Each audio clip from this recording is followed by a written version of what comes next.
Tapi kan Nabi Musa taat kan, disuruh ke laut. Waktu disuruh melemparkan tongkat, tahu gak kalau lautan ini bakal belah? Mungkin pikiran Nabi Musa, apa jadi kapal, apa jadi jalan tol laut.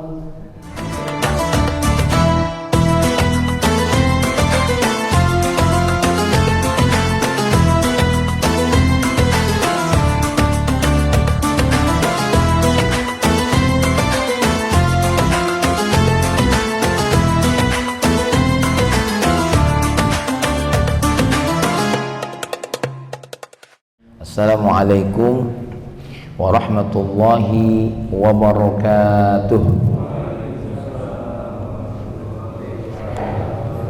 Alhamdulillahilladzi 'allamal insana ma lam ya'lam.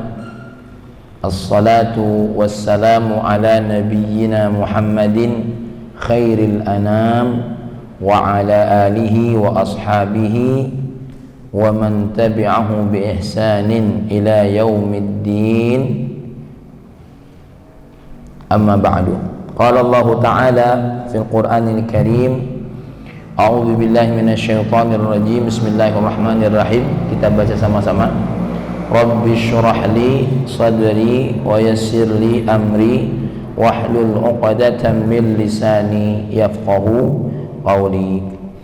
Sadaqallahul azim. Allahumma inna nas'aluka fahman nabiyyin wa hifdzal mursalin wa ilhamal malaikatil muqarrabin. Ya Fattah ya Alim iftah qulubana futuhal arifin. Seluruh jamaah salat subuh Masjid An-Nahar yang dimuliakan oleh Allah Subhanahu wa taala, kita bersyukur kepada Allah di mana kita diberikan oleh Allah kekuatan hari ini untuk dapat melaksanakan perintah Allah. Mudah-mudahan dengan rahmatnya, dengan kasih sayangnya, Allah menerima amalan kita. Amin. Dan dengan rahmatnya itulah Allah akan memberikan kemuliaan buat kita semua.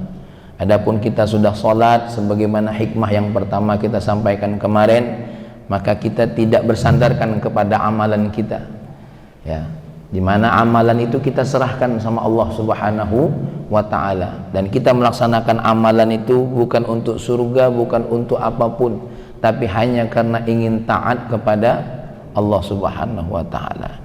Dan sebagaimana hikmah yang pertama, kita setiap kali beramal kepada Allah, maka ziyadatus syukur, bertambahlah kesyukuran kita kepada Allah atas dasar taufiknya dan petunjuknya buat kita semua. Terlebih-lebih kalau sampai tingkatan perasaan kita, ya Allah, ya, mau Engkau hadiahkan apapun dari amalanku atau tidak, yang penting aku melaksanakan perintah ini hanya karenamu. Ibu, bapak-bapak semua jamaah yang dimuliakan oleh Allah, kita akan masuk kepada, kita akan masuk kepada hikmah yang kedua, ya, di mana Al-Imam Ibnu Athaillah berkata, iradatuka at-tajrida ma'a iqamatillahi iyyaka fil asbabi minasyahwatil khafiyah wa iradatuka al-asbaba ma'a iqamatillahi iyyaka fit tajrid inhitatun 'anil himmatil 'aliyah. Ya. Keinginanmu untuk tajrid, apa tajrid itu? Bebas dari sebab-sebab. Ma'a iqamatillah, padahal Allah menempatkanmu, memposisikanmu, menegakkanmu pada sebab-sebab. Maka keinginanmu untuk tajrid, untuk bebas dari sebab, minasyahwatil khafiyah, itu tergolong dari syahwat yang tersembunyi. Nah, ini terjemahnya. Baru dengar terjemahnya, pala kita lah mutar-mutar. Aku ulangi lagi ya. Keinginanmu untuk lepas dari sebab-sebab, padahal Allah memerintahkanmu dan menempatkanmu untuk melakukan sebab-sebab. Maka keinginanmu bebas dari sebab-sebab tadi merupakan syahwat yang tersembunyi. Ini bagian pertama dari hikmah kedua. Bagian yang keduanya apa? Iradatukal asbab keinginanmu akan melakukan sebab-sebab, padahal Allah ingin membebaskanmu dari sebab-sebab tadi, sungguh engkau sudah jatuh dari makom yang paling tinggi. Saya ulangi lagi, ya. Keinginanmu untuk melaksanakan sebab-sebab, padahal Allah memposisikanmu, menempatkanmu di posisi kamu tidak harus melakukan sebab-sebab. Tajrid, engkau bebas dari sebab-sebab. Maka ketika engkau pada posisi ini ingin melaksanakan sebab-sebab, sungguhnya engkau sedang turun, engkau sedang jatuh dari posisi yang tinggi menuju posisi yang rendah, ya. Maka ini ada dua keadaan. Nah, sampai sebelum saya masuk kepada maknanya, kita lihat dulu makna al-alfaz. Ya, makna al-alfaz. Apa yang dimaksud dengan al-iradah itu? Al-mail, keinginan. Sebagian ulama mengatakan al-iradah ini turadiful hubba. Bisa jadi maknanya juga cinta.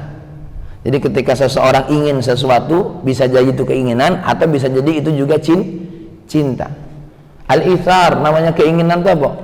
Ketertarikan, itu namanya keinginan. Nengok mobil bagus, enak beli nih, gitu. Ya, kepengen. Nengok betina bagus, lain lagi nih, ya. Tuh, al-mail, keinginan. Kemudian at-tajrid, apa yang dimaksud dengan tajrid? At-tajrid itu lepas dari sebab, lepas dari sebab. Dia ini sehat, tiba-tiba sakit, sudah dicek sebabnya tidak ketemu.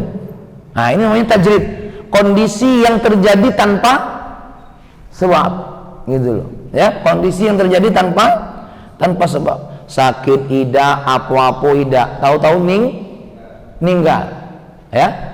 Tajrid, kalau ada yang meninggal lagi balap motor, itu ada sebabnya, kencang, ya kan, bisa jadi aspalnya masih kasar, ya kan, itu macam-macam lah. Tapi ini adalah posisi di mana tanpa sebab, ya. Lagi duduk-duduk, tahu-tahu kenyang. Nah, ngapa lagi kenyang ini? Tanpa makan, tanpa minum, tahu-tahu kenyang, dia nak makan. Nah, itu ada orang-orang posisi seperti ini, itu namanya tajrid, ya. Lagi duduk-duduk, tahu-tahu ada yang ngejodohin.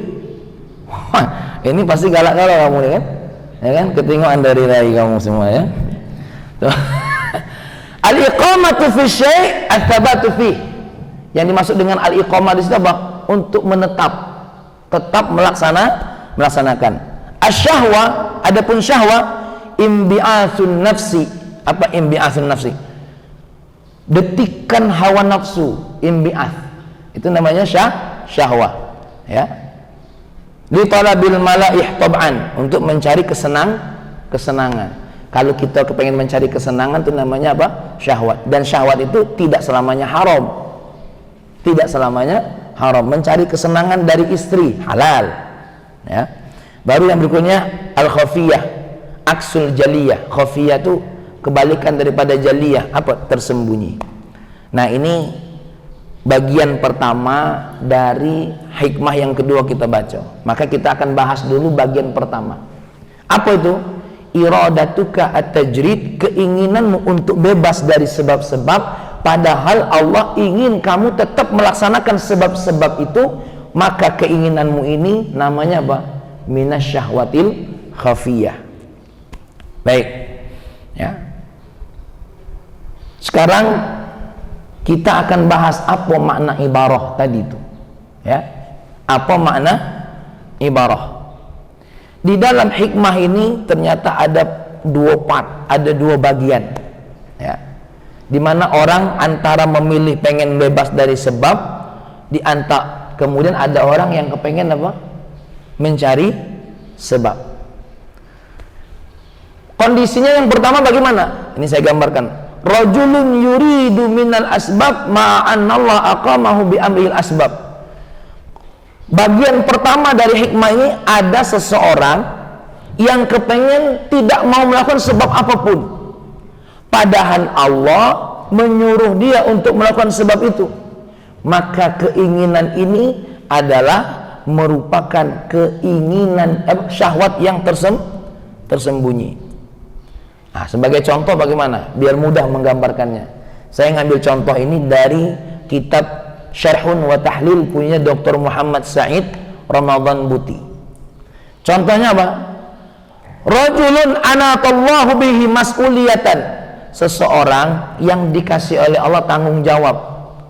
Apa? Istri, anak. Fahuwa muhatun bi asbab, maka saat itu tentu kita punya tanggung jawab untuk melakukan sebab-sebab. Sebab-sebab apa? Karena kita punya istri. Apa yang Pak Dokter lakukan kalau untuk istri ini? Cari rizki, cari nafkah, memberikan apa yang diperlukan. Kalau kita punya anak, apa yang kita lakukan? Mendidik, mulai dari memberikannya makan, memberikannya pakaian, memberikannya apa? Pendidikan. Tentu ini semua harus. Dan ingat, uang cari rezeki itu tidak lepas dari apa? Anil kadhi, dari kesulitan. Ya, dari kesulitan. Mang Rosik, berapa lama pegawai dulu Mang Rosik? Sebelum pensiun? 32 tahun. Itu bukan mudah. Senang tuh waktu pertama kali diterima. Sudah tuh. Gawian itu tidak kata yang disenangi, bukan disenangi, tidak kata yang mudah. Pasti ada kesulitan. Ya. Wa ilal kadhi fi sabilihi. Tsumma yuhawilu, tapi terdetik di hatinya bagaimana? Wa yuhalihu ayyarqa ila mustawa shalah wa taqwa. Ini orang kepengen sampai derajat soleh, derajat takwa, dan naik tingkat tauhid sampai tingkat tawakal kepada Allah. Lalu dia berkata pada dirinya, kayaknya aku tidak perlu ke pasar, aku tidak perlu jualan, aku tidak perlu begawe, dan aku tidak perlu susah-susah. Ya, karena apa? Saya yakin Allah Subhanahu wa ta'ala berfirman, fabtaghu indallahi rizqa, kamu tuh carilah dari sisi Allah rizkinya. Jadi tidak usah begawe, ya. Dia cuma nak nunggu kalau Allah tuh kaum Nabi Musa turun makanan langsung dari langit, catering langit. Ya. Wa muqinun bi anal asbabal madiyah kullaha junudun biyadillah, dan dia yakin sebab-sebab tadi merupakan tentara-tentara yang ada di dalam genggaman Allah. Fala anqati'u an masyaghilid dunya, maka mulai saat ini aku akan sibuk bertakwa kepada Allah, aku akan sibuk beribadah, baca Quran tiap hari, bibir tidak berhenti bertasbih dan beristighfar, ya. Dan aku akan lepas diri dari apa? Dari urusan-urusan jual beli untuk mencari rezeki, ila ibadatillahi azza wa jalla, menuju ibadah kepada Allah. Kira-kira ini benar apa tidak?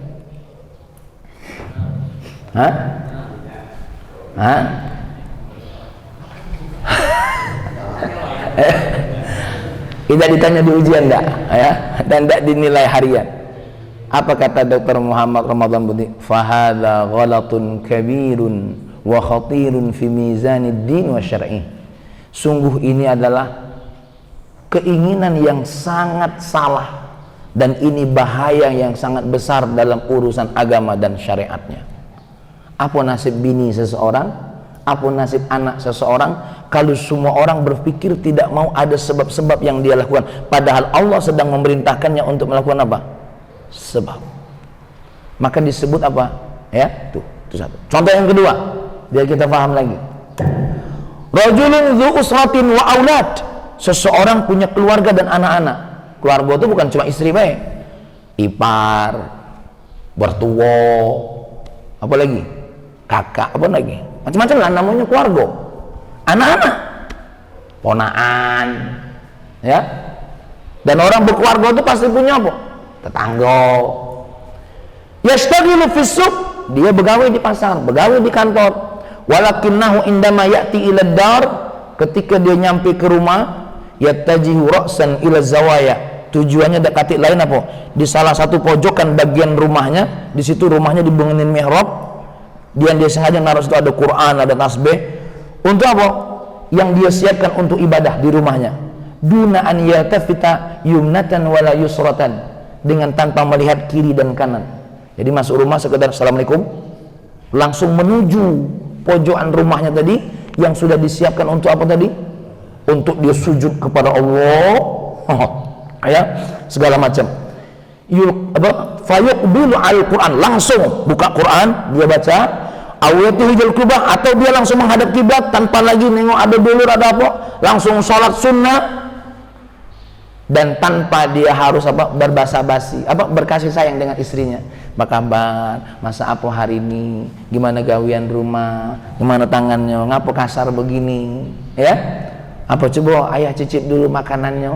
Wah, tanpa ayu basita, tanpa harus berperilaku baik dengan istrinya, ya, yang padahal istrinya nunggu dari pagi sampai sore, nunggu dia balik. Begitu juga dengan anak-anaknya. Apa kata Dr. Muhammad Ramadan Buti? Fahiya qillatu adabin minka ma Allah. Sifat seperti ini adalah sifat kurang ajar. Nah, inilah ciri-ciri wong yang Ustadz lu tuhar, ya, apa? Dia kepengen bebas dari apa? Sebab-sebab, ya, padahal Allah memerintahkannya untuk apa? Melakukan sebab-sebab. Aku nanya, baik sama istri itu perintah Allah bukan? Mendidik anak, berkasih sayang dengan anak, perintah Allah bukan? Menebarkan senyum kepada orang lain itu perintah Allah bukan? Ya, coba lihat, perintah Allah.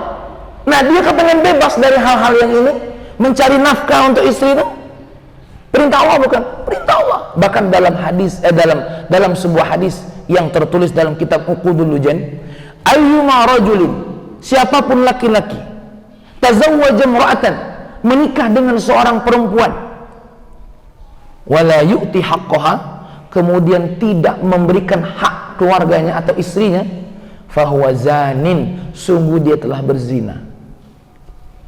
Tuh. Saya nyari hadis ini karena pernah dengar ceramah seorang ustadz, akhirnya aku dapat dalam kitab Uqudul Lujain. Orang punya istri, hak istrinya tidak dikasih, ya, maka sungguh orang ini dengan berzinanya, dengan apa, menikahnya, dia dapat hukuman apa namanya, zina. Tapi ulama mengatakan tidak sesadis ini maknanya, berdosa. Tapi kalau nengok lafaz Nabi ini, tinggi ini dosanya, dianggap apa? Berzina. Masya Allah, ya. Nah, kaum muslimin jamaah semua yang dimuliakan oleh Allah, ini dua contoh. Contohnya banyak. Kata Dr. Muhammad Ramadan Buti, qis ala mithali rabbil usrah, buat kiasan atas cerita ini tadi, ya, cerita tadi, seseorang suami, seorang ayah kepada anak-anaknya, ya, pada apa? Pada manusia-manusia yang Allah inginkan dia melaksanakan sebab, tapi dia tidak melaksanakan sebab. Tidak melaksanakan sebab. Contohnya apa? Ada ulama yang dia hanya, ya Allah, hidayah kan milikmu, jadi aku duduk di rumah saja, tak perlu berdakwah-dakwah. Ya, tuh, al-amru bil ma'ruf wa nahyu 'anil munkar, dia tinggalkan. Ya, padahal kalau kita baca dalam kitab Al-Ihya Ulumuddin, kita baca dalam kitab An-Nasaihud Diniyah, al-amru bil ma'ruf ini wajib, ada 3 tingkatan. Pertama, at-ta'rif, anak kita belum sholat, dikasih tahu tentang kewajiban sholat, ya kan? Dikasih tahu bagaimana orang yang tidak sholat itu masuk neraka. Masih tidak bisa dinasihati dengan baik, kasih al-wa'wu, yang nasihat yang agak sedikit apa? Keras sama anak tadi. Sampai Nabi bilang apa? Kalau umur 10 tahun anak tuh dipukul kalau tidak sholat. Nah, mana yang 60 tahun? Emang Rasul lebih sadis dari Nabi saya. Ini ada anak-anak umur 60. Nah, ketika seorang ayah, Adam lah, tak perlu diajari budak itu, dia ngerti dewe. Ini namanya kategori orang yang kepengen tajrid, tidak kepengen melaksanakan apa? Sebab-sebab yang Allah perintahkan. Maka orang seperti ini sebenarnya dia bukan ibadah, tapi minasyahwatil khafiyah, ada syahwat yang tersembunyi yang diinginkan dalam hatinya. Apa Ustaz makna syahwat al-khafiyah? Kita akan dengarkan penjelasan dari Syekh Syihabuddin Abil Abbas Ahmad Zaruq. Ini ulama yang meninggal dunia tahun 899. Berapa ratus tahun jauh dari kita? Kita 1443. Ini wafatnya 899 Hijriah. Ya. Kalau Dr. Muhammad Ramadan Buti meninggalnya 2013.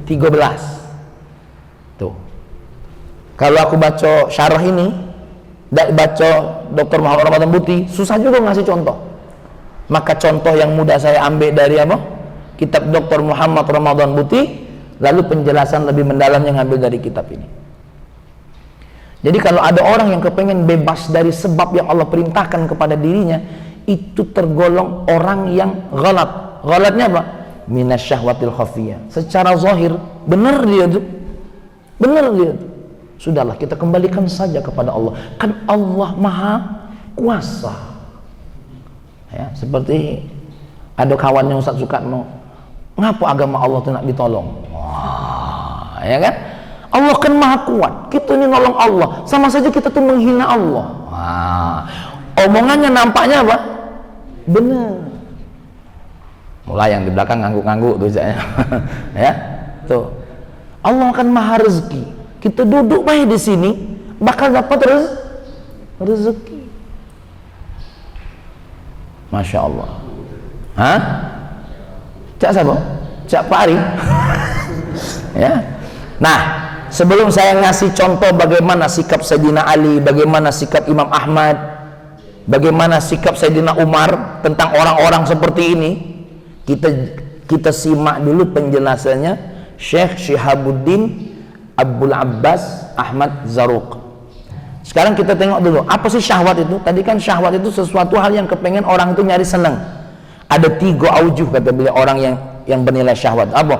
Ma fiha minar raha an kabdil asbab. Wong yang ndak galak melaksanakan tadi kepengen santai, ndak galak pening kepalanya, ndak galak capek, gitu loh.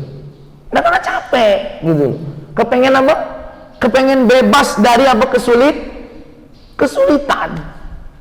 Jadi itu ciri-ciri syahwat apa? Kepengen lemak. Kalau bahasa Palembangnya, wong ini nak lemak, nak dapat loka tapi nak lemak. Nah itulah wong kita tuh. Mak mano caronyo dapat loka tapi lemak. Ya, ini memang mazhabnya Pak Zul nih. Ya, mazhab Pak Zul asli. Ya, tuh. Nak dapat loka yang lemak. Ini terjemahan bahasa kita, tapi artinya apa?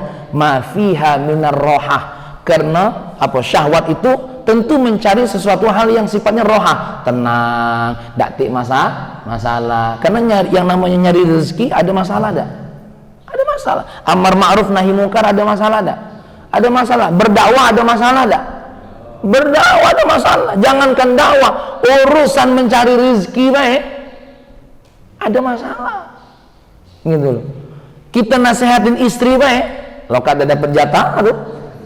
Ayo benar be, banyak gua nasihat nih, dan malamnya tidak jadi. Wah, Haji Mang Rosik ini lah kadang-kadang ngamalin omongan Pak Amin ini lagi jadi gawe. Padahal malamnya nak begawe. Ada resiko. Makanya Haji Pak Ari bilang ngecik kepala diam be. Nah, yang ngecik kepala ini nih diam be, ngecik kepala ini, inilah iradatu kata jerit begitu.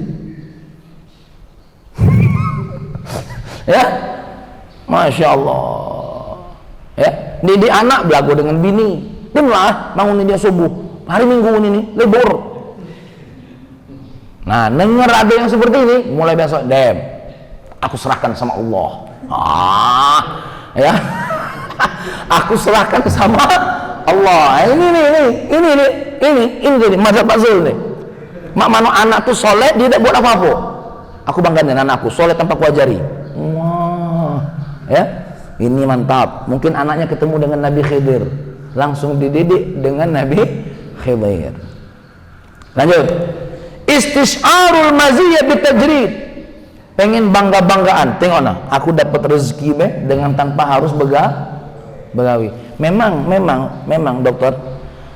Rezeki yang paling afdol itu adalah apa? Sesuatu hal yang tidak diperkirakan. Karena itu tingkatan takwa yang paling tinggi. Ya. Wa may yattaqillaha yaj'al lahu makhraja wa yarzuqhu min haitsu la yahtasib. Ya. Tapi ingat, ya. Ada orang-orang yang kepengen maziyah saja. kepengen dapat apa? Merasa bangga-bangga saja. Itu minasyahwa itu.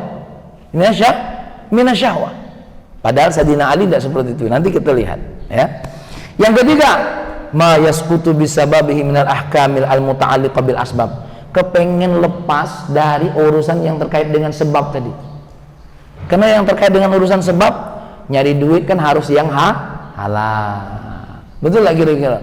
Didik anak, didik istri, tentu harus apa? Satu, tidak pacak langsung marah-marah. Ada hukum-hukumnya. Yang tadi 3 tingkatan. At-ta'rif wal wa'zu bil ghalim. Baru yang terakhir apa? Ya. Turun tangan dalam rangka apa? Membongkar kemungkaran. Nah, yang nomor 3 ini tentu tidak sembarangan posisi. Kita tuh paling tidak sekarang nomor 2 tadi. 2 nomor tadi. Bukan 2 nomor togel, 2 nomor tingkatan tadi. Nah, ya, aduh, abis ini ada nacanya nomor 2 nih, bagus nih. Ini yang kacau ini, karena wong togel tuh asal nengok nomor bade. Apalagi nomor yang disebut-sebut salah. Nah, inilah nomor paling bade. Nah, apa tadi? Tingkatan tadi. Kita at-ta'rif mengenalkan tentang pahala, kehebatan ibadah ini sama apa? Nerakanya. Baru tadi apa? Al-wa'dhu bil ghalidh, menasihati dengan kenceng. Gitu. Ya, sampai seperti apa? Kamu kalau tidak nurut, sudah, kita pisah kamar malam ini, ngomong sama istri. Tapi aku yakin ini agak rugi gitu. Hah? Betul? Betul? Ya bener lah ya. Nih, kepengen tidak mau capek dengan apa? Hal-hal yang terkait dengan hukum. Nah, di mana letak syahwah khafiyahnya? Tadi kan syahwatnya tuh pengen lemak, pengen apa? Mendapatkan sebuah kebanggaan, pengen lepas dari hukum-hukum yang terkait dengan apa? Dengan sebab-sebab. Ya, seperti pengadilan. Kalau kita nak melaporkan sesuatu ke pengadilan, kan ada yang harus dipenuhi. Betul nggak kira-kira? Kita nak sholat, ada nggak yang harus dipenuhi? Wudu, tutup aurat, cari kiblat. Itu contohnya. Itu yang terkait hukum-hukum yang terkait dengan apa, dokter? Sebab. Kepengen bisa bawa mobil, belajar dulu. Terus jangan lama minjam. Belajar mobil minjam terus, ajur mobil.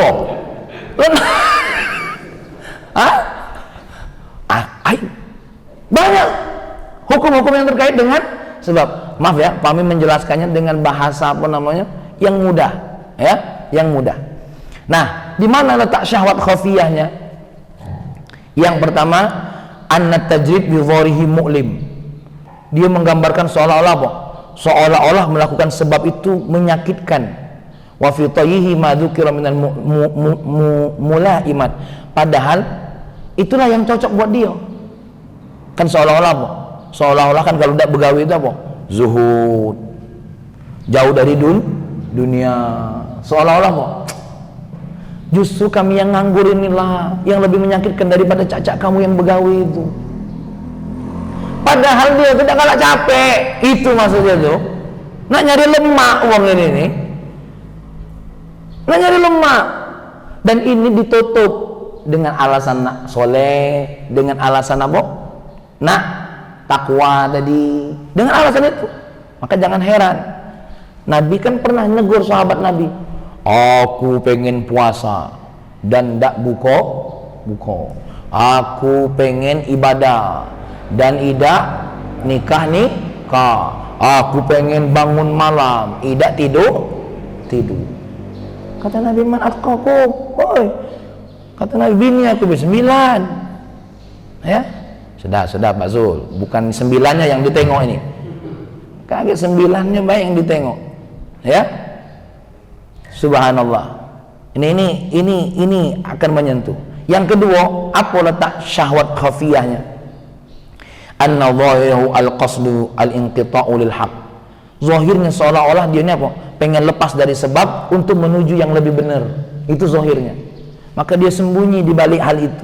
Wa batinuhu, padahal dalam batinnya apa? Mulahadhatul khalqi. Padahal dia itu kepengen dapat makhluk Allah yang lain. Apa makhluk Allah yang lain? Nak santai tadi. Dak galak capek ngurusin istri. Ya, dak galak capek ngurusin apa? Anak. Dak galak capek bermuasyarah dengan tetangga, dak galak lelah dengan perkara-perkara yang memang harus kita lakukan. Gitu. Kita kan sebagai manusia kalau ketemu orang, assalamualaikum, ini dak, aku fokus, hatiku hanya untuk Allah saja. Kamu ini makhluk, aku ini berhubungan dengan kamu dekat gunanya kamu nih. Wah, ini dak benar.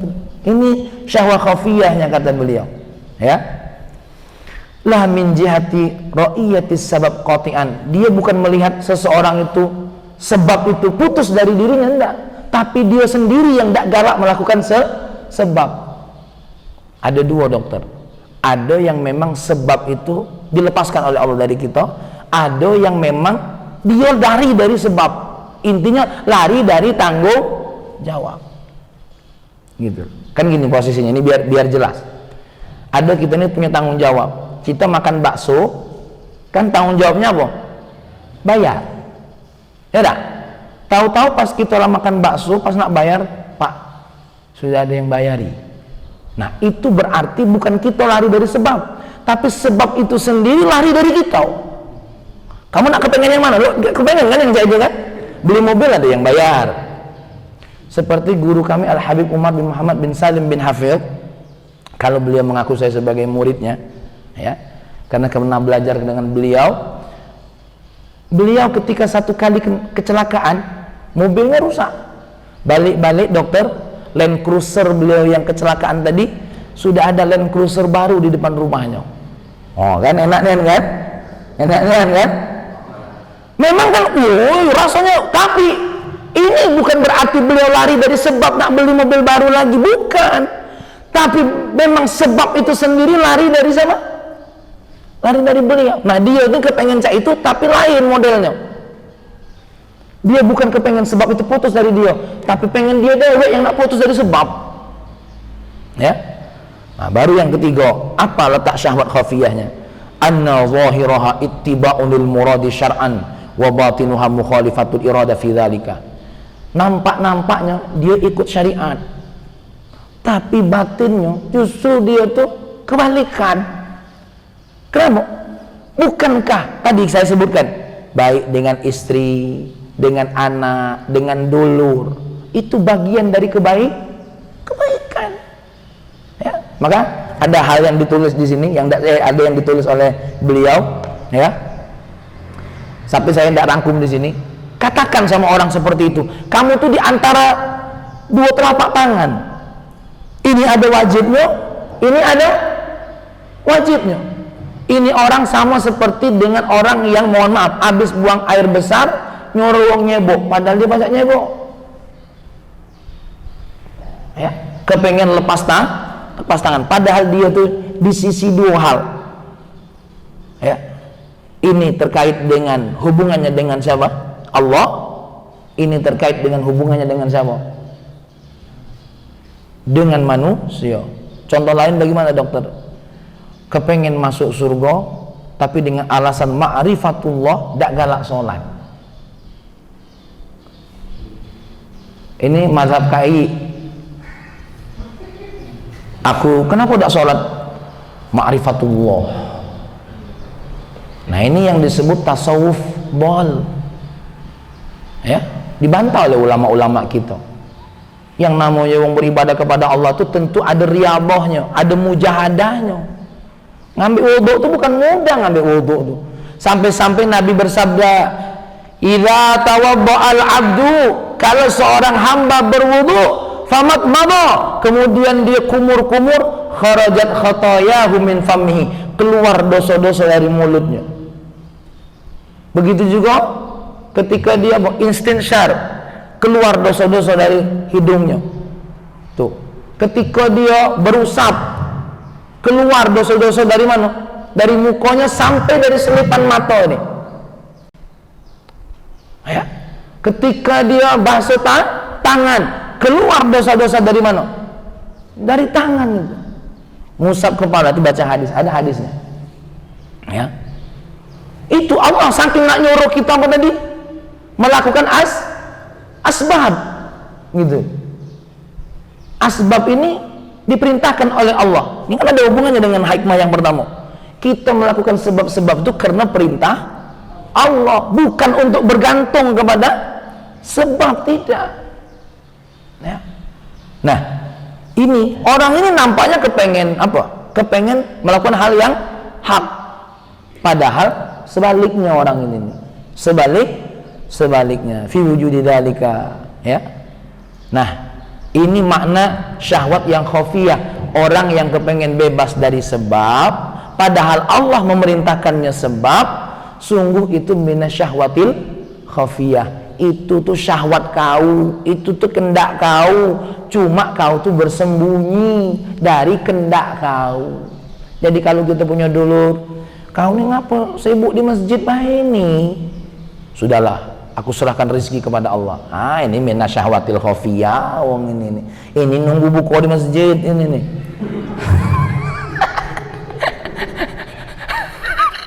Ya, ini wong nak lemak dewa ini nih. Ya, jangankan urusan apa? Rizki, ada perintahnya. Dakwah ada prosesnya, nyari rizki ada prosesnya, masya Allah. Nah, saya akan ceritakan ba'dur riwayat anis salaf, beberapa riwayat dari salaf fi adami tajrid, mereka tidak membebaskan diri dari sebab inda iqamatillahi bil asbab, ketika Allah menetapkan apa? Sebab-sebab buat diri dia. Saya ambil riwayat-riwayat ini dari kitab Al-Manhajus Sawi, cuma belum sempat saya tulis banyak, ya, karena semalam nulisnya karena kita nak sahur pula, jadi tidur dulu, ya. Ini baru saya ambil 2 saja. Qila lil Imam Ahmad, ini dikatakan Imam Ahmad, ya, bagi Imam Ahmad. Imam Ahmad tuh ditanya, mata qulu fi man jalasa fi baiti aw masjidi, apa yang kau ucapkan bagi orang yang duduk baik di masjid atau di rumahnya baik? Jangan galak nyari sebab tadi nak, ya, nak lama dewek tadi. Apa yang kau katakan bagi orang yang nak duduk di masjid baik, di rumah baik, tak galak nyari sebab? Waqala, dan dia berkata, la a'malu syai'an hatta ya'tiyani rizki, aku tak galak melakukan apa-apa sampai rezeki itu datang dewek ke aku. Wah, ini wali nian, ini Mang Israfil ini, ya. Ketinggalan dari wajahnya itu gawian dia yang model-model main ini, ya. Faqala Imam Ahmad, lalu Imam Ahmad bin Hanbal berkata apa? Hadza rajulun lam yasma'il ilma, ini wong yang tidak pernah belajar gitu. Ciri wong yang belajar agamanya apa? Ngintip-ngintip. Ini orang yang tidak belajar ini nih, ya. Amma sami'a, tidakkah dia mendengar omongan Allah, ucapan Nabi? Amma sami'a qaulan Nabi SAW, innallaha ja'ala rizqi tahta dhilli ramhi, sesungguhnya Allah menjadikan rizkiku di bawah tombakku. Tuh, Nabi baik disuruh nyari sebab untuk dapat rizki. Nah, bayangkanlah, wakana Nabi begawe, berdagang Nabi. Kata siapa Nabi itu miskin? Tidak, Nabi itu habis hartanya untuk dakwah. Kaya Nabi itu. Wa kana ashabu Rasulillah SAW yattajiruna fil barri wal bahri. Sahabat-sahabat Nabi, kata Imam Ahmad, berdagang di darat, di lautan, berdagang dia. Wa ya'maluna fi nakhlihim wal qudwati bihim. Dan mereka tuh bekerja nanam apa? Apa yang di Arab tuh? Kurma. Nah, inilah contoh kita. Jangan nyontohin yang tadi itu, yang nak duduk di masjid baik, biarlah rezeki datang dewe. Nah, tengok Sayyidina Ali. Terserah, ini Ali bin Abi Thalib, ya, bukan Ali tetangga kamu tuh, bukan. An Ali radhiyallahu, ada Ali di kita, Bang Rosik. Ada ya? Ya. Ali, oh ya, Bang Ali Koda. Ini Ali bin Abi Thalib. Bukan Ali tetangga kamu tuh, bukan, ya, yang nak di masjidnya itu.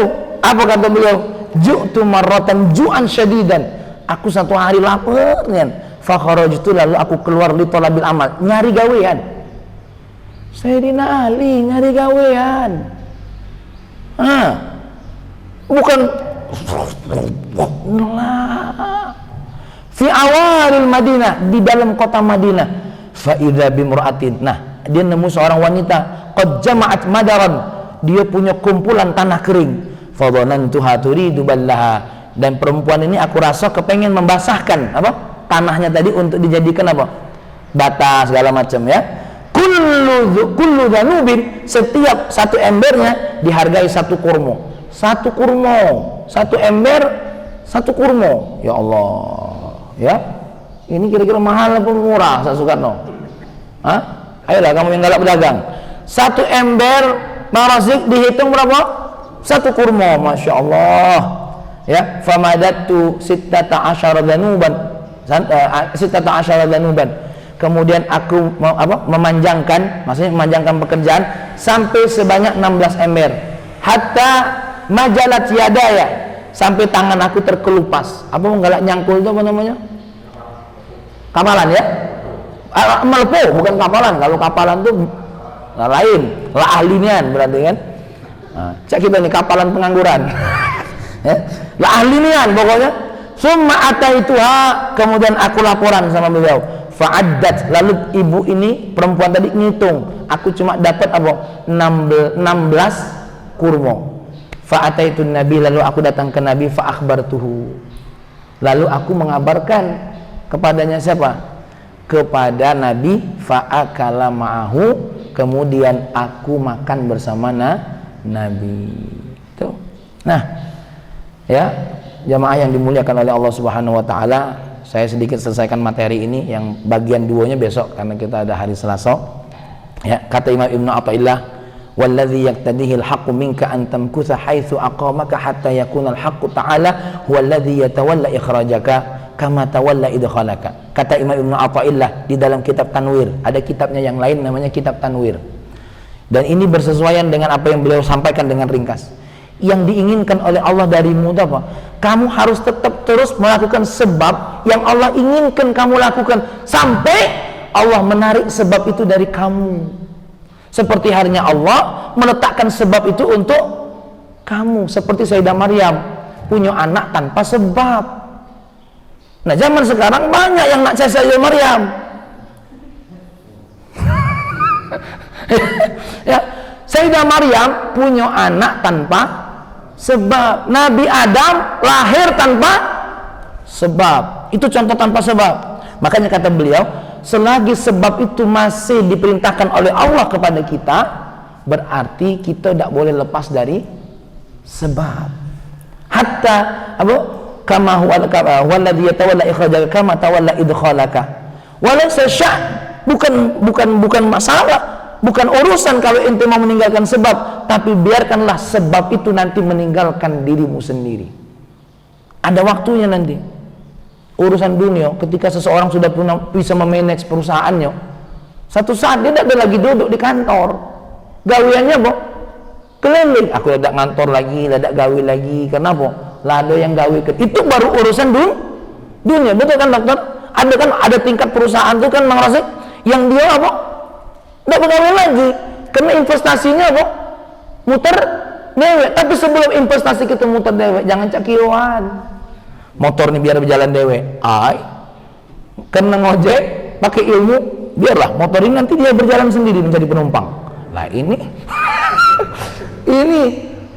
lo kak masuk rumah sakit jiwa ini ujungnya mudah modelnya ini ya. Ini kata Al-Imam Ibnu Athaillah. Nah, inilah nasihat pertama yang dimaksud dapat tadi, iradatuka at-tajrid ma iqamatillahi iyyaka fil asbab minasyahwatil khafiyah. Keinginanmu untuk lepas dari sebab-sebab yang Allah perintahkan kepadamu untuk melakukan sebab, itu sebenarnya syahwat yang tersembunyi saja. Makanya yang perlu kita sadari, selagi Allah kepengen kita melakukan sebab, ya sudah, lakukan sebab itu. Apalagi kita tahu sebab-sebab itu kan ada yang wajib, ada yang sunnah. Ya, selagi sebab itu buktinya Nabi. Pernah kan Sayyidah Aisyah nanya sama Nabi, ya Rasulullah, saya ceritakan di sini, kamu ini kan sudah dipastikan oleh Allah masuk surga. Lah sudah dipastikan dosa diampuni, aku masih sholat sampai kaki terbengkak-bengkak ini. Ana aku abdan syakura. Bukankah aku menjadi hamba Allah yang. Nah, Nabi yang sadar masuk surga sudah pasti, tidak lepas dari sebab-sebab. Ngapa laju wong papiliun nih cak kion galo gitu loh, seolah-olah aku masuk surga tanpa sebab lagi, karena Allah nengok rakyatku sudah tahu aku ahli surga. Apalagi pakai gini sudahlah, pakai ilmu pula. Kalau kami ditakdirkan oleh Allah nah ini lain ini, karena yang ditengok oleh Allah tuh ketika kita taat melaksanakan sebab itu, hasilnya urusan siapa? Allah. Takdir itu dimana kita ada di ujungnya, bukan di awal. Makanya ada orang bertanya sama Habib Adi Al-Jufri, ya Habib, ya kami kan kalau dapat rezeki kan tergantung Allah nak nganjuk atau tidak. Ya sudah, kalau begitu kami dari awal tidak usah nyari rezeki, ya kan? Kamu tahu itu kapan? Waktu kita tuh bakal dapat rezeki atau tidak, dari awal tahu tidak kita? Tidak tahu. Sekarang saya tanya, Nabi Musa ketika disuruh melemparkan apa? Tongkat ke laut, tahu tidak Nabi Musa kalau laut itu bakal terbelah? Tidak tahu. Waktu Allah nyuruh Nabi Musa ke laut, tahu tidak Nabi Musa kalau Allah nak menyelamatkan Nabi Musa? Mungkin pikiran kita kalau jadi umat Nabi Musa, alang kelolo Nabi Musa, ngapa lari ke laut? Jalan buntu ya. Tapi kan Nabi Musa taat kan, disuruh ke laut. Waktu disuruh melemparkan tongkat, tahu tidak kalau lautan ini bakal belah? Mungkin pikiran Nabi Musa, apa jadi kapal, apa jadi jalan tol laut. Jangan ke sana-sana. Ini contoh baik. Zaman Nabi Musa yang ada tol laut itu, ya kan? Tuh, apa cak mano? Nah, tidak tahu Nabi Musa tuh, tidak tahu nih yang Rozik. Bukanlah dikasih kabar. Pokoknya suruh nyari laut, cari laut, dilempar. Oh ini kehendak Allah nih. Itu kita ini tidak tahu. Kita mendidik anak itu tidak tahu ujungnya. Dia diperintah oleh Allah didik anak, lalu baru kita berdoa kepada Allah. Aku tunjukkan ayat Allah. Kita baca sama-sama kalau hafal. Laqad ja'akum rasulun min anfusikum azizun alaihi ma'anittum. Nabi itu merasa khawatir kalau kita ini berdosa. Harisun alaikum bil mu'minina raufur rahim. Nabi itu sangat menjaga umatnya. Ya, wabil mu'minina raufur rahim. Nabi itu sangat sayang, sangat cinta dengan orang-orang yang beriman. Fa in tawallau. Nah, ini ujungnya nih. Fa in tawallau. Kalau mereka tidak galak nurut, faqul hasbiyallah. Katakan hasbiyallah, cukuplah bagiku. Hasbiyallahu la ilaha illa huwa alaihi tawakkaltu. Tiada Tuhan selain Allah dan kepadanya aku bertawakal. Ujungnya baru bertawakal, sebelumnya 3 langkah, dokter. Azizun dulu, merasa khawatir dulu. Tengok Nabi itu saking khawatirnya, dinasehati, ditegur. Harisun, dijago, didoai terus. Bil mu'minina raufur rahim, disampaikan dengan kasih sayang. Ya, Nabi juga pernah agak sedikit memerah wajahnya karena ada sahabat yang tidak galak nurut. Aduh, gitu loh. Sampai Nabi mengancam, siapa yang tidak galak sholat berjamaah, kali ku bakar dengan rumahnya. Untungnya ini tidak wajib, bangsa wajib habis papiliun. Ya, Bang Rosik jadi ketua amal kematian, tugasnya membakar rumah baik. Nabi yang merintahkan. Inilah kalau orang tidak paham hadis. Ini saking Nabi itu saking peduli dengan berjamaah, bukan disuruh bakar. Ya, kalau hadis ini diamalkan dokter, rumah dokter dibakar oleh Soekarno. Untung hadis ini bukan maksudnya hadis perintah, bukan. Bangsa hadis ini hadis perintah. Wah, tidak berhenti damkar. Ya, masya Allah, ya. Mohon maaf, inilah yang dapat kami sampaikan. Mohon maaf atas penjelasan yang muyassar, yang ringan-ringan, ya. Yang mungkin saya tidak sekaliber Syekh Ahmad Zarruq, yang tidak sekaliber Muhammad Ramadan Buti, tapi saya baca 2 buku ini, mudah-mudahan kita secara ringkas memahami apa yang dimaksud oleh Imam Ibnu Athaillah, ya. Maka oleh karena itu ringkasnya, selagi Allah nyuruh kita melakukan sebab, lakukan. Sampai kapan? Sebab itu sendiri nanti pergi dari diri kita. Baik terkait dengan urusan ibadah mahdhah ataupun terkait dengan urusan apa? Ibadah kita bainan nas.